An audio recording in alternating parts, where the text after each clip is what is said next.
Muntik nang maabutan ng mga otoridad ang nagtatagong negosyante na si Charlie Atong Ang sa Cavite noong isang buwan.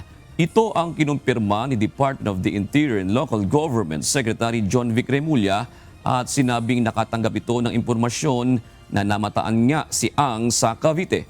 Subalit hindi na anya nila ito naabutan ng kanilang puntahan bagamat may bakas na nakakaalis lamang nito sa lugar.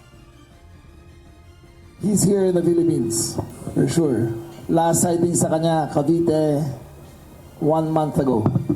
Parang girlfriend niya yung may-ari ng bahay. Girlfriend niya dati. Parang gano'n na. Inimbestiga pa namin kung sino may talaga may-ari ng bahay. In fact, yung pagkain nandoon pa eh. Nung pagdating namin eh. Nandoon pa. Oo. We were this close.